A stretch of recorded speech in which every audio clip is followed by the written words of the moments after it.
জুলাই হত্যাযজ্ঞ মামলায় শেখ হাসিনা কামালের রায় ঘোষণা সোমবার। ট্রাইব্যুনাল থেকে হবে সরাসরি সম্প্রচার। ৫ অভিযোগ প্রমাণের দাবি, প্রসিকিউশনের মৃত্যুদণ্ডের আশা।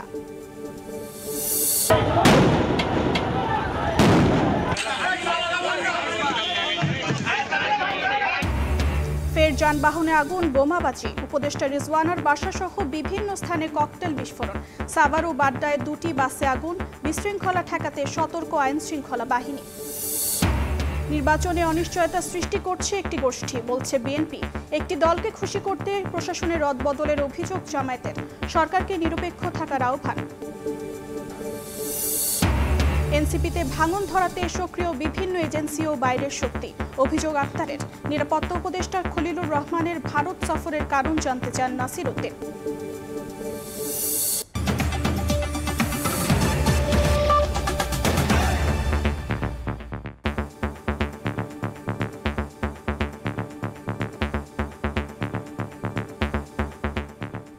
প্রবাসী সময়ের সঙ্গে আছি আমি অর্চিতা শাহজান। জুলাই হত্যাযজ্ঞে শেখ হাসিনার বিরুদ্ধে মানবতা বিরোধী অপরাধ মামলার রায় সোমবার। রায় ঘোষণা সরাসরি সম্প্রচার করবে বিটিভি ও বার্তা সংস্থা রয়টার্স। এছাড়া ট্রাইব্যুনালের ফেসবুক পেজ থেকেও সরাসরি দেখানো হবে। পাশাপাশি ঢাকার 10টি পয়েন্টে দেখা যাবে বড় পর্দায়। আন্তর্জাতিক অপরাধ ট্রাইব্যুনালের প্রসিকিউটর গাজী MH তামিম বলছেন, নারী বিবেচনায় মৃত্যুদণ্ডের সাজা থেকে অনুকম্পা পাওয়ার সুযোগ নেই শেখ হাসিনার। রাত পোহালে জুলাই হত্যাযজ্ঞের মামলার রায়। শেখ হাসিনার বিরুদ্ধে মানবতাবিরোধী অপরাধের ঐতিহাসিক মামলায় দেশের নজর এখন ট্রাইব্যুনালের দিকে। নির্দেশদাতা হিসেবে শেখ হাসিনা ও আসাদুজ্জামান খান কামালের কি সাজা হতে পারে তা নিয়ে সাধারণ মানুষ থেকে আন্তর্জাতিক মহল পর্যন্ত কৌতূহল। আর আসামি থেকে রাজসাক্ষী হওয়া চৌধুরী আব্দুল আল মামুনের পরিণতিও রায়ের দিনই স্পষ্ট হবে। আপনারা জানেন যে প্রসিকিউশন নিশ্চিত করেছে সোমবারের রায় সরাসরি সম্প্রচার করবে বিটিভি, রয়টার্স এবং ট্রাইব্যুনালের অফিসিয়াল ফেসবুক পেজ। পাশাপাশি ঢাকার গুরুত্বপূর্ণ কয়েকটি স্থানে বড় পর্দায় সম্প্রচারের ব্যবস্থা করেছে সংস্কৃতি মন্ত্রণালয়। রায়ের যে অংশটুকু ট্রাইব্যুনাল এখানে পড়ে শোনাবেন, সেই অংশটুকু ট্রাইব্যুনালের অনুমতি সাপেক্ষে বাংলাদেশ টেলিভিশন এবং বাংলাদেশ টেলিভিশনের সাথে চুক্তিবদ্ধ যে কয়েকটি সংস্থা আছে এবং বাংলাদেশ টেলিভিশনের মাধ্যমে দেশের সকল গণমাধ্যম সরাসরি সম্প্রচার করতে পারবেন। বাংলাদেশের ইতিহাসে ফাঁসির সাজা হলেও কোনো নারীর মৃত্যুদণ্ড কার্যকর হয়নি। তবে সে বিবেচনায় শেখ হাসিনার এমন কোনো অনুকম্পার সুযোগ নেই বলে সাফ জানিয়ে দিয়েছেন প্রসিকিউটর। জামিন প্রদানের ক্ষেত্রে নারীকে, অসুস্থকে এবং কিশোর বালক শিশুদেরকে প্রিভিলেজ দেওয়া আছে, কিন্তু রায় প্রদানের ক্ষেত্রে নারীকে আমাদের সাধারণ আইনেও কোনো আলাদা প্রিভিলেজ দেওয়া হয়নি, আর আমাদের এই আইনেও কোনো আলাদা প্রিভিলেজ নেই। অর্থাৎ রায় প্রদানের ক্ষেত্রে আসামি নারী হোক পুরুষ হোক, তিনি তার অবস্থানে থেকে কি অপরাধ করেছেন সেই অপরাধের গ্র্যাভিটি বিবেচনা করে শাস্তি প্রদান করা হবে বা মামলা প্রমাণ না হলে খালাস প্রদান করা হবে। শেখ হাসিনা দণ্ডিত হলে ট্রাইব্যুনালের সাজা পরোয়ানা ইন্টারপোলের কাছে পাঠানো হবে বলেও জানিয়েছে প্রসিকিউশন। আফজাল হোসেন, সময় সংবাদ, ঢাকা। রাজধানী সহ বিভিন্ন স্থানে আবারও যানবাহনে আগুন ও ককটেল বিস্ফোরণের ঘটনা ঘটে। রোববার রাতে রাজধানীর সেন্ট্রাল রোডে পরিবেশ উপদেষ্টার বাসার সামনে মোটরসাইকেলে এসে ককটেল নিক্ষেপ করা হয়। এনসিপি কার্যালয় সহ রাজধানীর বিভিন্ন স্থানে ককটেল বিস্ফোরণের ঘটনা ঘটেছে। বাড্ডা ও সাভারে দাঁড়িয়ে থাকা 2টি বাসে আগুন দেওয়া হয়েছে। কেরানীগঞ্জ থানায় ডাম্পিং করা বাস পুড়িয়ে দিয়েছে দুর্বৃত্তরা। গাজীপুরে ককটেল বিস্ফোরণের ঘটনায় একজনকে আটক করেছে পুলিশ। এদিকে যে কোনো বিশৃঙ্খলা ঠেকাতে প্রস্তুত আইন শৃঙ্খলা বাহিনী। গুরুত্বপূর্ণ মোড়ে জোরদার করা হয়েছে নিরাপত্তা।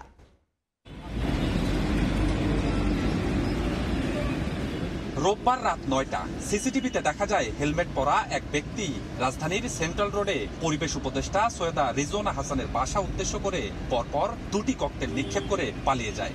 ঘটনাস্থলে আসে আইন শৃঙ্খলা বাহিনী ও বোম স্কোয়াডের সদস্যরা। পুলিশ জানায় পরিবেশ উপদেষ্টা এ সময় বাসায় ছিলেন। তবে এ ঘটনায় কেউ হতাহত না হলেও আতঙ্ক ছড়িয়ে পড়েছে এলাকায়। মাননীয় উপদেষ্টা সৈয়দা রিজওয়ানা হাসান ওনার বাসা থেকে কিছুটা দূরে গলির মুখে সেখানে মোটরসাইকেল যোগে 2জন দুষ্কৃতিকারী 2টি ককটেল বিস্ফোরণ ঘটিয়ে তারা আবার মোটরসাইকেল যোগে সেখান থেকে পালিয়ে যায়। আশেপাশের সিসিটিভি ফুটেজ সেগুলো সংগ্রহ করা হয়েছে। আমরা চেষ্টা অব্যাহত রেখেছি এবং দুষ্কৃতিকারীদের আমরা ধরার চেষ্টা করছি এবং এ বিষয়ে আইনগত ব্যবস্থা প্রক্রিয়াধীন রয়েছে। একই সময়ে বাংলা মোটরে রূপায়ণ টাওয়ারে এনসিপি কার্যালয়ের সামনেও ঘটে ককটেল বিস্ফোরণ। এ সময় উপস্থিত জনতা ধাওয়া দিলে পালিয়ে যায় দুর্বৃত্তরা। এছাড়া মতিঝিল ও কারওয়ান বাজারে সার্ক ফোয়ারার সামনে বোমাবাজির ঘটনা ঘটে। মধ্যবাড্ডায় দাঁড়িয়ে থাকা বাসে আগুন দেয় দুর্বৃত্তরা। দক্ষিণ কেরানীগঞ্জ থানায় ডাম্পিং এ থাকা দুটি পরিত্যক্ত বাসে পুড়িয়ে দেওয়া হয়। দক্ষিণ কেরানীগঞ্জ থানার ডাম্পিং এ থাকা দুটি পরিত্যক্ত বাস পুড়িয়ে দেওয়া হয়। রোববার রাত 10টার দিকে সাভারে ধামরায় দাঁড়িয়ে থাকা বাসে দুর্বৃত্তরা অগ্নিসংযোগ করে। প্রত্যক্ষদর্শীরা জানান ধুলিভিটা বাস স্ট্যান্ড এলাকায় ডিলিংক পরিবহনের বাসটি পার্কিং করে রাখা হয়। দুটি মোটরসাইকেল নিয়ে 3 জন লোক বাসের কাছাকাছি গিয়ে জানালা ভেঙে আগুন দিয়ে পালিয়ে যায়। খবর পেয়ে ফায়ার সার্ভিস কর্মীরা ঘটনাস্থলে পৌঁছে আগুন নিয়ন্ত্রণে আনে। এদিকে গাজীপুরের টঙ্গীতে ককটেল বিস্ফোরণ ঘটিয়েছে দুর্বৃত্তরা। প্রত্যক্ষদর্শীরা জানায় রোববার রাত 9:30টার দিকে বিআরটি ফ্লাইওভারের ওপর থেকে টঙ্গী ঘোড়াশাল সড়কের ওপর ককটেল নিক্ষেপ করে তারা। এ সময় বিকট শব্দে বিস্ফোরণ হলে পথচারীরা আতঙ্কিত হয়ে পড়েন। ঘটনাস্থলে এসে বিস্ফোরিত ককটেলের আলামত সংগ্রহ করে পুলিশ। মানবতা বিরোধী অপরাধের রায়কে ঘিরে হাইকোর্ট ও ট্রাইব্যুনাল এলাকায় নেওয়া হয়েছে ব্যাপক নিরাপত্তা ব্যবস্থা। রাজধানী সহ সারা দেশের গুরুত্বপূর্ণ মোড়ে মোড়ে সতর্ক অবস্থানে রয়েছে আইন শৃঙ্খলা রক্ষাকারী বাহিনী। স্বপন আহমেদ, সময় সংবাদ, ঢাকা। শেখ হাসিনার মামলার রায় ঘিরে রাজধানীতে কড়া নিরাপত্তা ব্যবস্থা নিয়েছে আইন শৃঙ্খলা বাহিনী। সেনা মোতায়েন করা হয়েছে আন্তর্জাতিক অপরাধ ট্রাইব্যুনাল এলাকায়। সার্বিক পরিস্থিতি জানতে সরাসরি যোগ দিচ্ছেন সহকর্মী স্বপন আহমেদ। সরাসরি যাচ্ছি তার কাছে। মানবতা বিরোধী অপরাধের এই মামলার রায়কে ঘিরে আসলে বলা যায় যে নিরাপত্তার চাদরে ঢেকে ফেলা হয়েছে এই পুরো ট্রাইব্যুনাল বা হাইকোর্ট এরিয়া। কারণ এই মামলার যখন রায় হওয়ার যে ডেটটি দেবে তার আগে থেকেই কিন্তু ট্রাইব্যুনাল ঘিরে বেশ আইন শৃঙ্খলা রক্ষাকারী বাহিনীর সদস্যদের উপস্থিতি আমরা দেখেছি। কেননা এই রায়কে কেন্দ্র করেই বেশ কয়েকদিন ধরেই রাজধানীর বিভিন্ন জায়গায় আসলে ককটেল বিস্ফোরণ, অগ্নিসংযোগ করা হচ্ছে। আজকেও একদম সন্ধ্যার পরপর থেকেই কিন্তু রাজধানীর বিভিন্ন জায়গায়, বিশেষ করে রাত 9টার দিকে রেজওয়ানা হাসান অর্থাৎ পরিবেশ উপদেষ্টা রিজওয়ানা হাসান তার বাসার সামনে ককটেল বিস্ফোরণ করা হয়। পাশাপাশি এনসিপি কার্যালয়ের সামনে বিস্ফোরণ ঘটানো হয়। মতিঝিল, বাড্ডায়, এছাড়াও দেশের বিভিন্ন জায়গায় বিশেষ করে গাজীপুর, সাভার, কেরানীগঞ্জে একটি পুলিশের যে বাস, সেই বাসেও কিন্তু আগুন দেওয়া হয়। এবং এই যে ঘটনাগুলো হয়েছে এই ঘটনাগুলো কিন্তু এই যে মামলাটি, এই মামলার রায়কে কেন্দ্র করেই ঘটানো হচ্ছে, এমনটি পুলিশের পক্ষ থেকে আমাদেরকে বলা হয়েছে। পাশাপাশি আপনি নিশ্চয়ই দর্শক আপনাদের জানিয়ে রাখি যে এই যে অগ্নিসংযোগ এই মামলার রায়কে কেন্দ্র করে ঘটানো হচ্ছে, যারা ঘটাচ্ছে তাদেরকে কিন্তু সরাসরি শুট করার একটি নির্দেশ দেওয়া হয়েছে ডিএমপি কমিশনারের পক্ষ থেকে। এটি কিন্তু আজকেই ঘোষণা করা হয়েছে। অতএব বলা যায় যে এই যে যখন আসলে এই মামলাটির রায় ধীরে ধীরে ঘনিয়ে আসার সময় হলো, তখন থেকেই কিন্তু হাইকোর্ট বা ট্রাইব্যুনাল এলাকায় বেশ নিরাপত্তার ব্যবস্থাই করা হয়। পাশাপাশি আজকের এই সোমবার অর্থাৎ সকাল থেকেই যে রায়টি ঘোষণা করা হবে সেই রায়কে কেন্দ্র করে কিন্তু বলা যায় যে ব্যাপক নিরাপত্তা ব্যবস্থা। আমরা যখন এখানে এসেছি তার আগে থেকেই আসলে পুলিশ, র্যাব, বিজিবির সদস্যরা এখানে উপস্থিত রয়েছেন। তারা আসলে এখানে উপস্থিত থাকার পাশাপাশিও হাইকোর্টের যে অন্যান্য গেট রয়েছে বা অন্যান্য যে এরিয়া রয়েছে সেখানেও কিন্তু তারা টহল দিচ্ছেন। আরেকটি বিষয় বলতে হয় যে ঢাকা বিশ্ববিদ্যালয় থেকে মৎস্য ভবন অর্থাৎ ঢাকা বিশ্ববিদ্যালয়ের মাজার গেটের সামনের যে সড়কটি রয়েছে সেখানে কিন্তু নিরাপত্তার স্বার্থে এখান দিয়ে যানবাহন চলাচল বন্ধ করে রাখা হয়েছে। যেহেতু এই রায়কে কেন্দ্র করে রাজধানীর বিভিন্ন জায়গায় এরকম আতঙ্ক তৈরি করা হচ্ছে, যেন এই সড়কটি ব্যবহার করে কেউ এরকম আতঙ্ক এই হাইকোর্টের সামনে করতে না পারে, এজন্য কিন্তু বলা যায় নিরাপত্তার চাদরেই আসলে ট্রাইব্যুনাল এলাকাটি ঢেকে ফেলা হয়েছে। তো এই এখন ছিল এ পর্যন্তই। পরবর্তী সংবাদে আরো ভালোভাবে আপনাদেরকে জানাতে পারবো। যুক্ত ছিলাম আন্তর্জাতিক অপরাধ ট্রাইব্যুনাল এলাকায়। স্বরাষ্ট্র উপদেষ্টা জানিয়েছেন ট্রাইব্যুনালের রায় কার্যকর করা হবে। যে কোনো বিশৃঙ্খলা ঠেকাতে প্রস্তুত আইন শৃঙ্খলা বাহিনী। সিসিটিভি ফুটেজে দেখা যায় শনিবার মধ্যরাতে 5 যুবক দুটি মোটরসাইকেলে এসে একটি অ্যাম্বুলেন্সে আগুন দিয়ে দ্রুত পালিয়ে যায়। গাড়িটি সিলেটের শহীদ শামসুদ্দিন আহমদ হাসপাতালের পার্কিংয়ে দাঁড়ানো ছিল। ময়মনসিংহে দুর্বৃত্তদের আগুনে পুড়ল একটি কাভার্ড ভ্যান। নগরীর আকোয়া বাইপাস এলাকায় শনিবার রাতে চালক কাভার্ড ভ্যানটি রাস্তার পাশে দাঁড় করিয়ে বাড়ি চলে যায়। পরে নাশকতাকারীরা আগুন ধরিয়ে দিলে সেটি পুড়ে যায়। শনিবার রাতে সাভারের রাজফুলবাড়িয়া এলাকায় বিশ্বাস গার্মেন্টসের সামনে দাঁড়িয়ে থাকা ইতিহাস পরিবহনের একটি বাসে আগুন ধরিয়ে দেওয়া হয়। ফেনী শহরের মুক্তবাজারে নির্মিত জুলাই শহীদ স্মৃতিস্তম্ভে দুর্বৃত্তরা মুখে মাস্ক লাগিয়ে কেরোসিন ঢেলে আগুন লাগিয়ে পালিয়ে যায়। গাজীপুরের শ্রীপুরে গ্রামীণ ব্যাংকে পেট্রোল বোমা নিক্ষেপ করে দুর্বৃত্তরা, তবে প্রতিষ্ঠানটির কোনো ক্ষয়ক্ষতি হয়নি। বগুড়ার শেরপুরেও গ্রামীণ ব্যাংকে আগুন দেওয়ার চেষ্টা করা হয়। রোববার সকালে ঢাকা বরিশাল মহাসড়কে মাদারীপুরের গোপালপুরে গাছের গুঁড়ি ফেলে ও গাড়ির টায়ার জ্বালিয়ে যান চলাচল বন্ধ করে দেয় নাশকতাকারীরা। আওয়ামী লীগের ডাকা যে শাটডাউন কর্মসূচি সেটাকে বাস্তবায়ন করতে এই আওয়ামী লীগের লোকজন এই রাস্তাটা ব্লক করেছে। কুমিল্লায় টমছম ব্রিজ ও বাদুরতলা এলাকায় ব্যানার, লাঠি, গ্যাস লাইট ও মিছিলের সরঞ্জাম সহ 29 জনকে আটক করা হয়। এছাড়া জেলার বিভিন্ন জায়গা থেকে আরও 15 জনকে আটক করা হয়। ট্রাইব্যুনাল যে রায় দেবে তা কার্যকর হবে। যে কোনো বিশৃঙ্খলা ঠেকাতে আইন শৃঙ্খলা বাহিনী প্রস্তুত আছে বলে জানিয়েছেন স্বরাষ্ট্র উপদেষ্টা জাহাঙ্গীর আলম চৌধুরী। বরিশালে তিনি একথা বলেন। ট্রাইব্যুনাল কি রায় দেয় তা আমরা তো জানি না, বাট রায় যাই দেয় তো এটা কার্যকরী হবে এবং জনগণ এবং এই হেতু সবাই এটা মেনে নিবে। শেখ হাসিনার বিরুদ্ধে মানবতা বিরোধী অপরাধের মামলার রায় সোমবার। মনিরুজ্জামান প্রান্ত, সময় সংবাদ।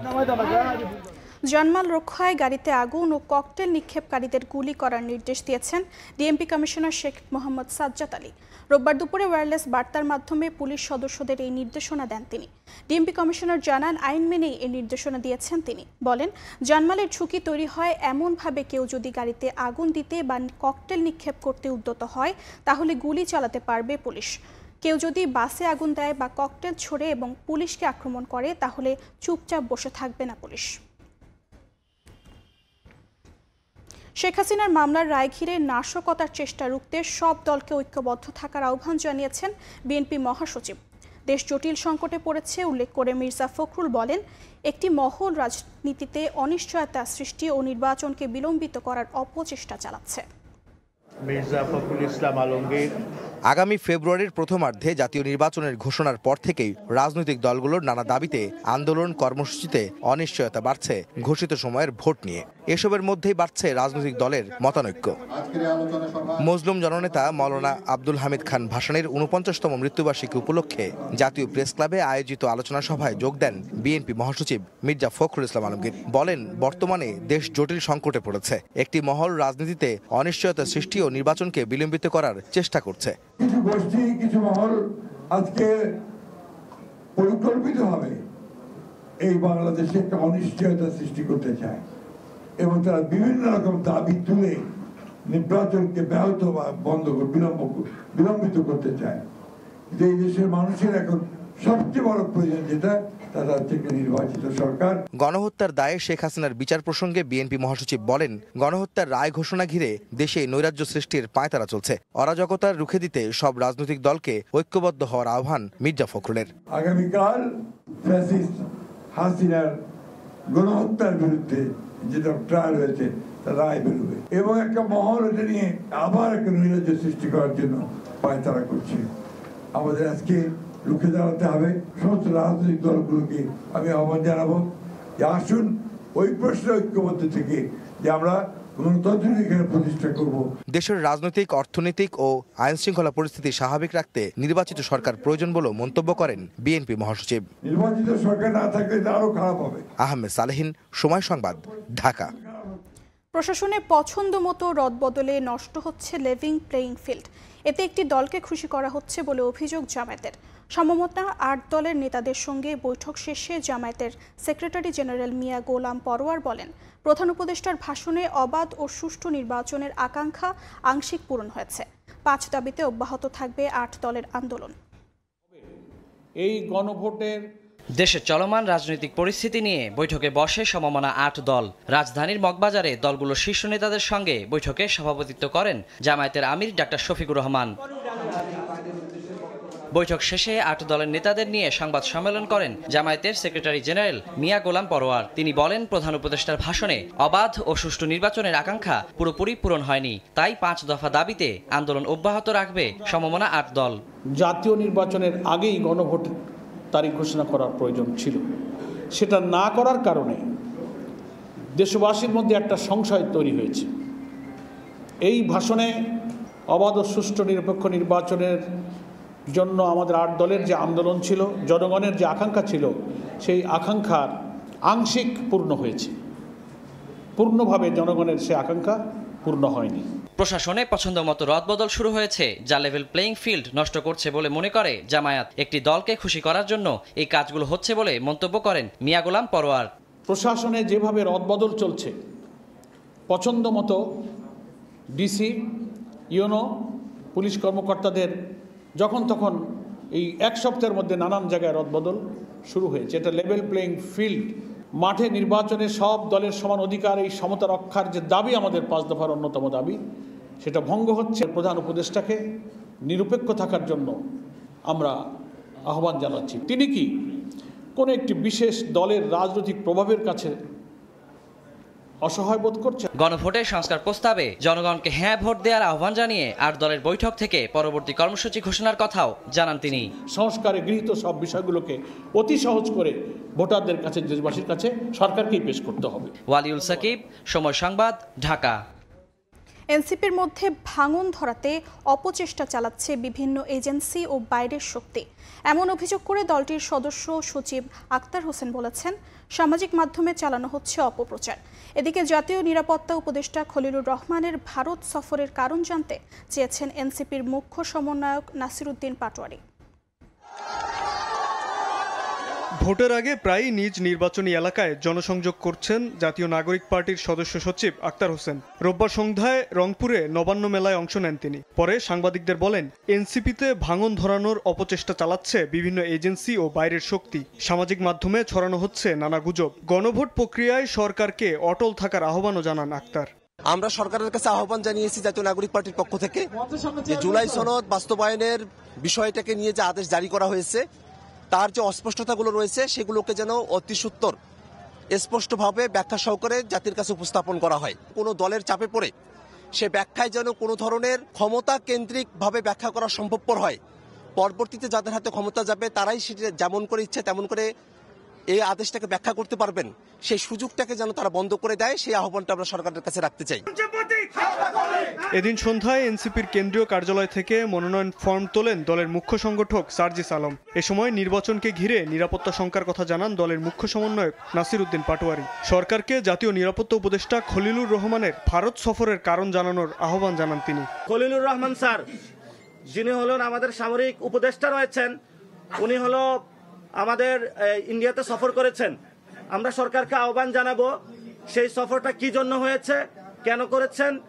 আমাদের একটা দোয়াশা তৈরি হয়েছে যাতে জাতির সামনে এটা স্পষ্ট করা হয়। কারণ আমরা ভারতকে দেখেছি যখনই নির্বাচন আসে তখনই ভারত এই নির্বাচনকে কেন্দ্র করে অস্থিতিশীলতা এবং সেই নির্বাচনে তারা হলো নিজেদের এজেন্ডা বাস্তবায়নের জন্য, ফেসিবাদী সিস্টেমকে টিকিয়ে রাখার জন্য তারা বারবার হস্তক্ষেপ করে। সার্জিস আলম বলেন, আসন্ন নির্বাচনে ব্যালট বিপ্লবের মাধ্যমে সরকার গঠন করবে জাতীয় নাগরিক পার্টি। বড় একটি দায়বদ্ধতা। শাবাব ওয়াসি, সময় সংবাদ, ঢাকা। জুলাই সনদ বাস্তবায়নের আদেশ সংশোধন না করলে ভবিষ্যতে সাংবিধানিক বিপর্যয় ঘটতে পারে বলে সতর্ক করেছেন বিপ্লবী ওয়ার্কার্স পার্টির সাধারণ সম্পাদক সাইফুল হক। বলেন, গণভোটে এক শব্দে মতামত দেয়া অস্বাভাবিক ও ঝুঁকিপূর্ণ। রোববার দুপুরে রাজধানীর সেগুনবাগিচায় দলের কেন্দ্রীয় কার্যালয়ে সংবাদ সম্মেলনে সাইফুল হক আরও বলেন, দলগুলোর মধ্যে দ্বিমত থাকা বিষয় নিয়ে গণভোটে যাওয়া উচিত হবে না। যেগুলোতে একমত হয়েছে সেগুলোতে জনগণের মতামত নেওয়া যেতে পারে। সংবিধান সংশোধনের যেসব বিষয়ে দলগুলো একমত, কেবল সেসব বিষয়ে গণভোট হতে পারে। বাকি বিষয় সংসদের ওপর ছেড়ে দেওয়া উচিত।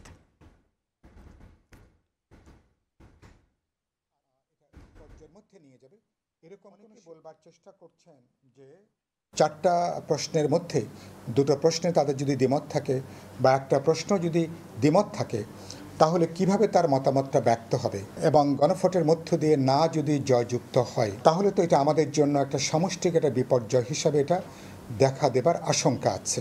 তখন কিন্তু সবাই, রাজনৈতিক দল, সরকার, অংশীজন সবাই কিন্তু বড় একটা বিপদের মধ্যে আমরা কিন্তু পড়ে যেতে পারি। জুলাই সনদ বাস্তবায়ন আদেশ সংশোধনে দ্রুত কার্যকরী পদক্ষেপ গ্রহণ করবেন।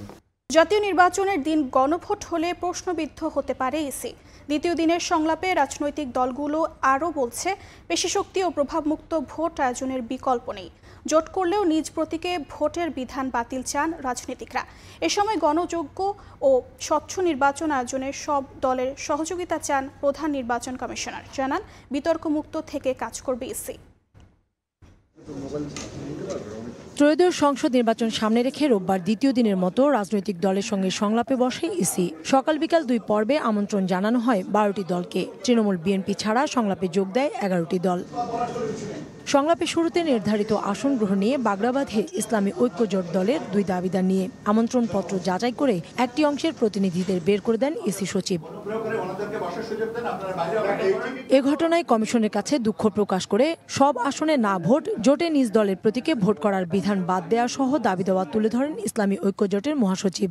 যেসব এলাকাগুলো ফেসিবাদী শক্তির আধিপত্য বেশি, এরা আমরা অনেকেই জানি, আপনারাও জানেন, এই জায়গাগুলো যেন মানুষ নির্ভয়ে ভোট দিতে পারে, এই বিষয়ে খেয়াল রাখা। সাদাকে সাদা বলবে, কালোকে কালা বলবে, এই জিনিসটা আমরা প্র্যাকটিক্যাল আমরা প্রত্যেকটা নির্বাচন কেন্দ্রে আমরা দেখতে চাই। নির্বাচনের দিন গণভোট হলে কমিশন প্রশ্নবিদ্ধ হতে পারে বলেও শঙ্কা জানান অনেকে। গণভোটে যদি 5% ভোট না পড়ে, সংখ্যাগরিষ্ঠ ভোটারকে বাইরে রেখে আপনারা ইলেকশন করতে গেলে সে ইলেকশন আপনারা ভালোভাবে করতে পারবেন না। প্যাকেজে যদি নির্বাচন হয়, হানা ভোট হয়, আমি বলি এটা অকার্যকর হয়ে যাবে। গণভোটটা যেন শেষ পর্যন্ত একটা হাস্যকতাকে যেন পরিণত না হয়। কমিশনাররা বলেন, ভোটে পেশি শক্তির অপব্যবহার, অপপ্রচার ও নির্বাচন সংশ্লিষ্ট কর্মকর্তার দায়িত্বে অবহেলা করলে শক্ত ব্যবস্থা নেওয়া হবে। আমাদের দিকে যদি তাকিয়ে থাকেন যে দেখি না ওরা কিভাবে নির্বাচন করতে পারে, কখনোই সম্ভব না, এবং আমরা ওই চ্যালেঞ্জ নিবও না। যারা পেশি শক্তি দেখাবে, যারা অপপ্রচার ছড়াবে, যেসব কর্মকর্তা সামান্যতম পক্ষপাত দুষ্ট আচরণ করার চেষ্টা করবে, সে বা তারা ক্ষতিগ্রস্ত হবে। স্বচ্ছ ও গ্রহণযোগ্য নির্বাচন আয়োজনে দলগুলোর সহযোগিতা চেয়ে সিইসি বলেন, বিতর্কের ঊর্ধ্বে উঠে কাজ করবে ইসি। আমরা কোনো রাজনৈতিক বিতর্কে জড়াইতে চাইনি, একদম না। আমরা রাজনৈতিক বিতর্ক থেকে সবসময় দূরে থাকার চেষ্টা করেছি, এখন পর্যন্ত সেইভাবেই আছি। আমরা কোনো রাজনৈতিক বিতর্কে জড়াইতে চাই না। এ সময় দলগুলোকে আচরণবিধি মেনে চলার আহ্বান জানান সিইসি। কাউসারা চৌধুরী, কুমু, সময় সংবাদ, ঢাকা। মানবতা বিরোধী অপরাধের দায়ে শেখ হাসিনার সর্বোচ্চ শাস্তির দাবিতে মশাল মিছিল করছে জাতীয় ছাত্র শক্তি। রোববার সন্ধ্যায় রাজধানীর শাহবাগ থেকে বের হওয়া মিছিলটি রাজু ভাস্কর্য হয়ে ঢাকা বিশ্ববিদ্যালয় এলাকা প্রদক্ষিণ করে। এ সময় শেখ হাসিনার সর্বোচ্চ শাস্তি দাবি করা হয়। পরে মিছিল শেষে রাজু ভাস্কর্যের পাদদেশে সমাবেশ অনুষ্ঠিত হয়। এ সময় জাতীয় ছাত্র শক্তির নেতারা বলেন, আওয়ামী সন্ত্রাসীরা রাস্তায় বিশৃঙ্খলা করে শেখ হাসিনাকে শাস্তির হাত থেকে বাঁচাতে পারবে না। আমরা স্পষ্ট ভাষায় বলে দিতে চাই, যারা হাসিনার অপরাধকে লঘু করার চেষ্টা করবে, তাদেরকে আমরা কোনোভাবেই ছাড় দিব না। ফেসিবাদের পক্ষে যারা ইনিয়ে এখনো বয়ান উৎপাদন করছেন, আপনারা সাবধান হয়ে যান। বাংলাদেশের মানুষ আওয়ামী লীগের বিচার দেখবে, শহীদ আবু সাইদের মা, ওয়াসিমের মা, মুক্তার মা, শেখ হাসিনার বিচার থেকে কালকে সন্তুষ্ট হবেন। আদালতে আত্মসমর্পণ করে জামিন পেলেন অভিনয় শিল্পী মেহজাবিন চৌধুরী ও তার ভাই। অর্থ আত্মসাৎ ও হত্যার হুমকির অভিযোগে আমিরুল ইসলাম নামে এক ব্যক্তির করা মামলায় পরোয়ানা জারি হলে আত্মসমর্পণ করেন তারা। কোনো প্রমাণ ছাড়াই হয়রানিমূলক মামলার অভিযোগ মেহজাবিনের আইনজীবীর। আইনি জটিলতায় জনপ্রিয় অভিনয় শিল্পী মেহজাবিন চৌধুরী অর্থ আত্মসাৎ ও হত্যার হুমকির অভিযোগে তার বিরুদ্ধে হয়েছে মামলা। 27 লাখ টাকা আত্মসাৎ ও হত্যার হুমকির অভিযোগে করা ভাটারা থানার মামলায় রোববার সন্ধ্যায় আদালতে আত্মসমর্পণ করেন অভিনেত্রী মেহজাবিন চৌধুরী ও তার ভাই আলিশান। এর আগে গত 10 নভেম্বর তাদের বিরুদ্ধে গ্রেফতারি পরোয়ানা জারি করেন আদালত। সামাজিক যোগাযোগ মাধ্যমে একে মিথ্যা মামলা দাবি করলেও আদালত চত্বরে ক্যামেরায় কথা বলেননি এই অভিনয় শিল্পী। তার আইনজীবী জানান, হয়রানির উদ্দেশ্যে কোনো প্রমাণ দাখিল ছাড়াই মামলাটি করা হয়েছে। এজাহারে ঘটনাস্থল হাতিরঝিল উল্লেখ করলেও মামলা করেছে ভাটারা থানায়। ঘটনাটা পুরো সাজানো, কারণ এই বাদীর সাথে এই মেহজাবিন চৌধুরী এবং তার ভাইয়ের কোনো পরিচয় নাই। অভিনয় জগতে তার প্রতিপক্ষ থাকতে পারে, এই প্রতিপক্ষদের দ্বারা প্রভাবিত হয়ে এই বাদী অবৈধভাবে লাভবান হয়েছে এবং এই ঘটনা সাজিয়ে একটা মামলা করেছে। মামলার বাদী আমিরুল ইসলামের দাবি, মেহজাবিনের সঙ্গে ফেসবুকে পরিচয়ের পর বুটিকের ব্যবসার জন্য আর্থিক লেনদেন হয়। তবে ব্যবসা শুরু না করায় টাকা ফেরত চাইলে হাতিরঝিলের এক রেস্তোরাঁয় নিয়ে মারধর করে হত্যার হুমকি দেওয়া হয় বলে অভিযোগ তার। তার ভাই অজ্ঞাত আরও ৩-৪ জন আমার থাবা চুপ্পা দিয়ে একটা গাড়ি করে নিয়ে যায়। ঘণ্টাখানেক পরে আমার চোখ খোলার পরে আমি দেখি হাতিরঝিল। আমাকে বলে তাদের কাছে যদি টাকার জন্য আর বাসার সামনে যাও, মারি এখানে ফেলা দিন। রোববার আত্মসমর্পণ করে মেহজাবিন ও তার ভাই জামিন আবেদন করলে মঞ্জুর করেন আদালত। 18 ডিসেম্বর আসামিদের জবাব দাখিলের দিন ধার্য করা হয়েছে। আসিফ মোহাম্মদ সিয়াম, সময় সংবাদ, ঢাকা।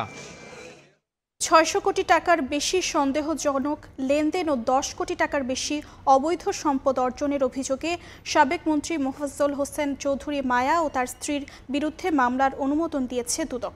এছাড়া রেল পণ্য পরিবহনের জন্য লাগেজ ভ্যান প্রকল্পে রাষ্ট্রের 358 কোটি টাকা ক্ষতি সাধনের অভিযোগে রেলের সাবেক ডিজি শামসুজ্জামান সহ 6 জনের বিরুদ্ধে মামলা করেছে সংস্থাটি। কার্যক্রম নিষিদ্ধ আওয়ামী লীগ নেতা ও সাবেক ত্রাণমন্ত্রী মোফাজ্জল হোসেন চৌধুরী মায়া ও তার স্ত্রীর বিরুদ্ধে 600 কোটি টাকার বেশি সন্দেহজনক লেনদেন ও প্রায় 10 কোটি টাকার অবৈধ সম্পদ অর্জনের অভিযোগ ওঠে।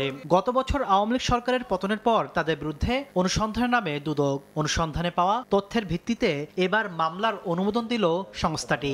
অর্থ লেনদেন করে অস্বাভাবিক ও সন্দেহজনক লেনদেনের মাধ্যমে মানি লন্ডারিং এর অপরাধ সংগঠিত করায় তার বিরুদ্ধে একটি মামলা রুজুর সিদ্ধান্ত গৃহীত হয়েছে। এদিকে দুদকের আবেদনে সাবেক বাণিজ্য মন্ত্রী টিপু মুন্সি, সাবেক প্রতিমন্ত্রী শাহরিয়ার আলম, আপিল বিভাগের সাবেক বিচারপতি শামসুদ্দিন চৌধুরী মানিকের আয়কর নথি জব্দের আদেশ দিয়েছেন আদালত।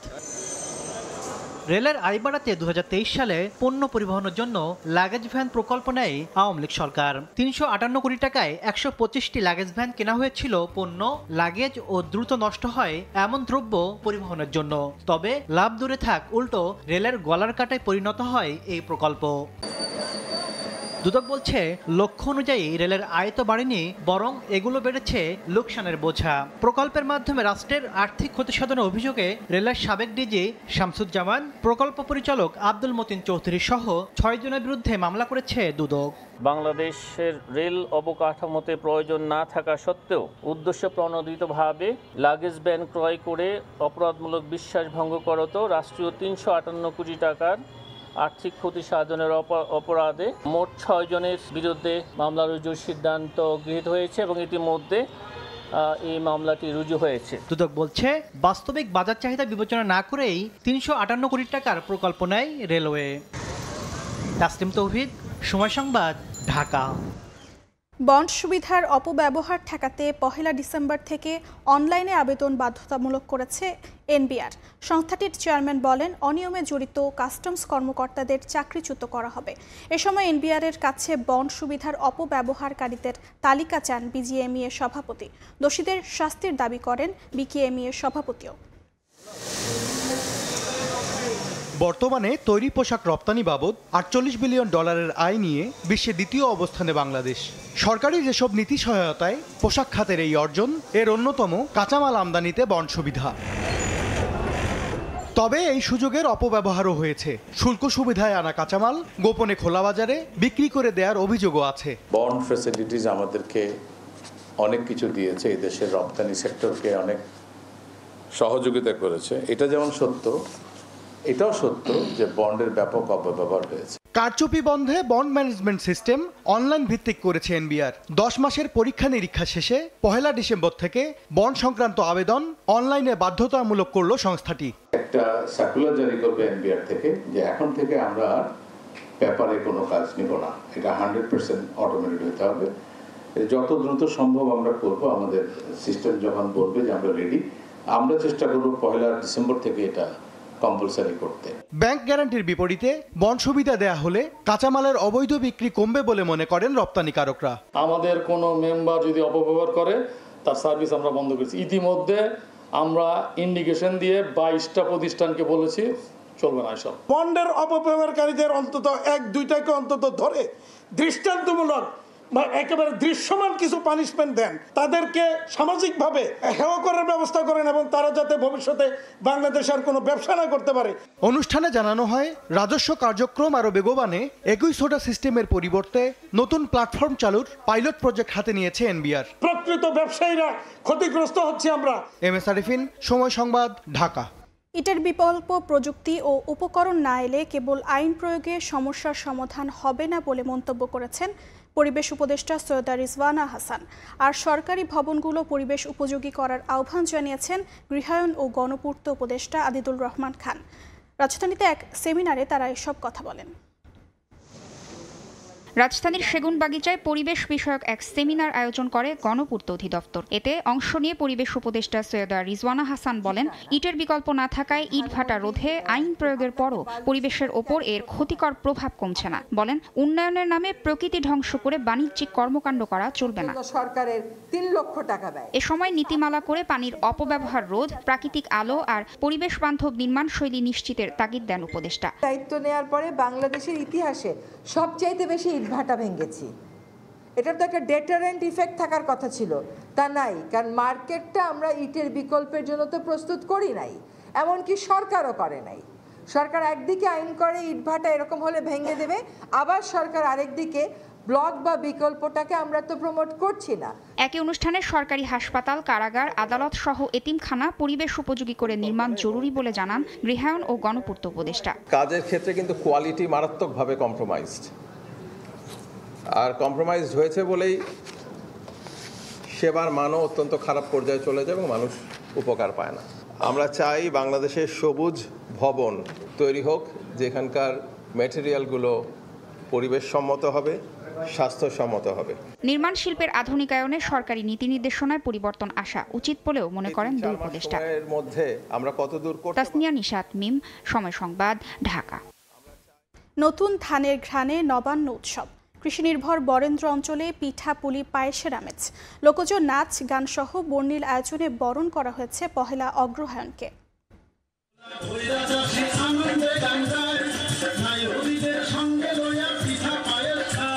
নবান্নের প্রথম প্রহর থেকেই সামাজিক সংগঠনগুলো আয়োজন করে বর্ণিল অনুষ্ঠান। নওগাঁ শহরের মুক্তির মোড়ে শিশু কিশোরদের নবান্নের গান আর মঞ্চে শিল্পীদের নবান্নের আগমনী আহ্বানের লোকনৃত্য আরও প্রাণবন্ত করে তোলে। খেজুরের রস, পিঠা, পুলি এগুলো দিয়ে মানে অনেক ক্যাচি ফিল হয়। শীতের সময় অনেক আনন্দ হয়, আমরা অনেক মজা করি। আমরা খেজুরের রস খাই, অনেক পিঠাপুলি, নানা রকম পিঠাপুলি খাই।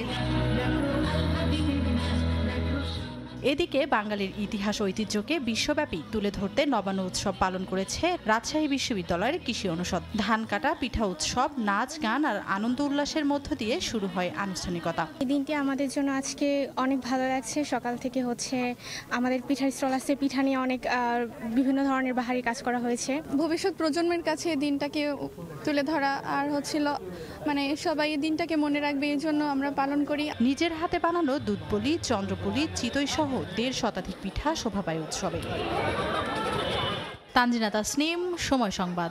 জলবায়ুর প্রভাব মোকাবেলায় বরাদ্দের অর্থ কোনো দয়া নয়, ক্ষতিগ্রস্ত দেশগুলোর অধিকার। এই অর্থ আদায়ের দাবি উঠেছে ব্রাজিলের বিশ্ব জলবায়ু সম্মেলনে। বিশেষজ্ঞরা বলছেন, উন্নত দেশগুলোর প্যারিস চুক্তির বাস্তবায়ন কিংবা প্রতিশ্রুত ক্ষতিপূরণ না দেয়ায় এবারের সম্মেলন থেকে ইতিবাচক ফলাফল আসার সম্ভাবনা নেই। ব্রাজিলের বেলেমে আয়োজিত কপ সম্মেলন থেকে বিস্তারিত জানাচ্ছেন রিপোর্টার প্রসূন আশিস। আমাজনের প্রবেশদ্বার ব্রাজিলের বেলেমে আয়োজিত বিশ্ব জলবায়ু সম্মেলনের 6ষ্ঠ দিন পার হলেও জলবায়ু পরিবর্তনের প্রভাবে ক্ষতিগ্রস্ত দেশগুলোর জন্য নেই কোনো আশার বাণী। বাংলাদেশ থেকে পরিবেশ, বন ও জলবায়ু পরিবর্তন, পররাষ্ট্র, অর্থ ও দুর্যোগ মন্ত্রণালয় এবং প্রধান উপদেষ্টার কার্যালয়ের কর্মকর্তারা আন্তর্জাতিক এই সম্মেলনে যোগ দিয়ে জলবায়ুর প্রভাবে ঝুঁকিপূর্ণ দেশগুলোর আর্থিক সুরক্ষায় সোচ্চার হয়েছেন। 2015 সালে প্যারিস চুক্তি অনুযায়ী ক্ষতিপূরণের অর্থ পাওয়ার বিষয়টি কোনো দয়া নয়, ক্ষতিগ্রস্ত দেশগুলোর অধিকার বলে জানান উপদেষ্টা ফরিদা আক্তার।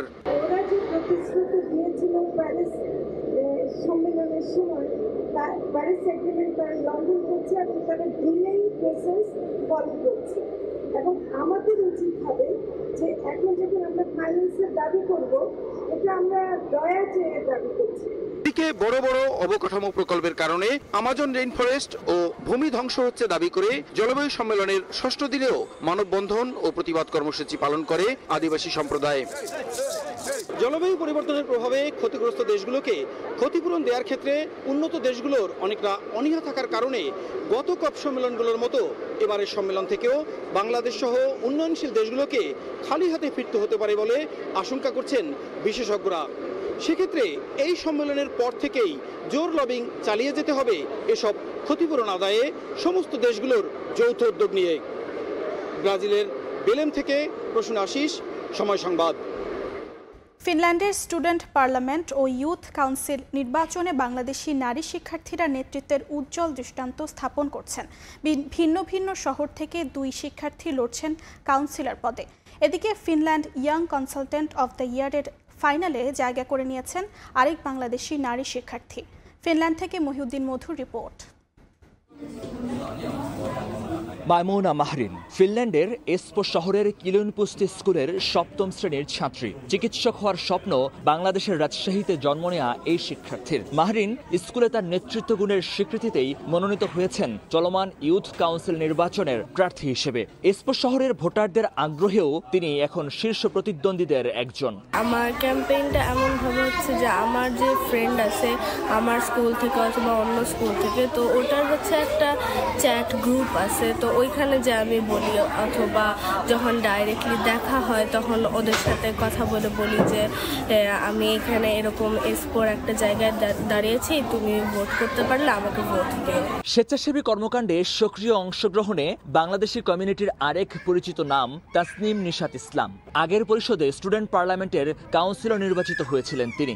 এবারও ভান্তা শহর থেকে লড়ছেন আত্মবিশ্বাস নিয়ে। আমি 2 বছর কাজ করেছি, এজন্য আমার মনে হয় যে এইবারও আমি ইনশাআল্লাহ ভোট পাবো।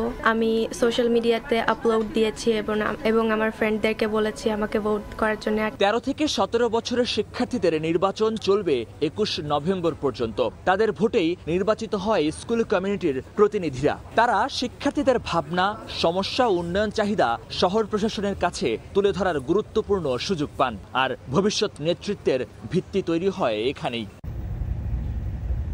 নেতৃত্ব শুধু স্কুলেই নয়, পৌঁছে গেছে জাতীয় পেশাদার ক্ষেত্রেও। ফিনল্যান্ডের young consultant of the year এর ফাইনালিস্ট নির্বাচিত হয়েছেন রোজা লাক্সোনেন। টপ 10-এ লড়া এই বাংলাদেশি এখন ফিনল্যান্ড নেতৃত্বের এক উজ্জ্বল নাম।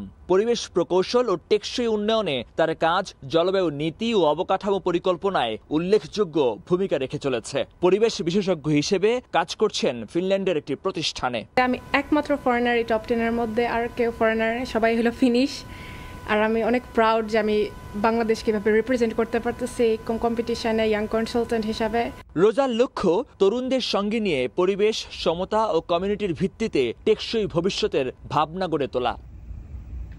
এই 3 নারী শিক্ষার্থী বাংলাদেশ কমিউনিটির জন্য বড় গৌরবের অর্জনের, যারা বিদেশ বিভুঁয়ে নিজেদের মেলে ধরছেন নেতৃত্ব গুণে।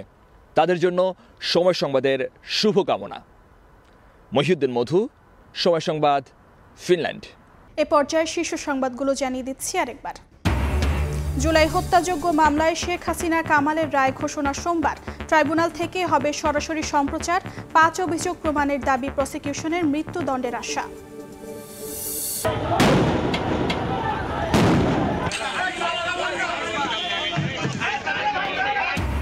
ফের যানবাহনে আগুন, বোমাবাজি, উপদেষ্টা রেজওয়ানার বাসাসহ বিভিন্ন স্থানে ককটেল বিস্ফোরণ।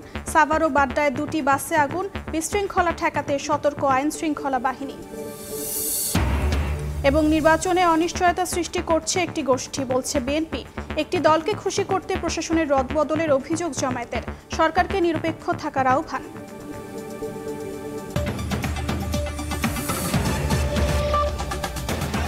এই ছিল প্রবাসী সময়ের সঙ্গে থাকুন সময়।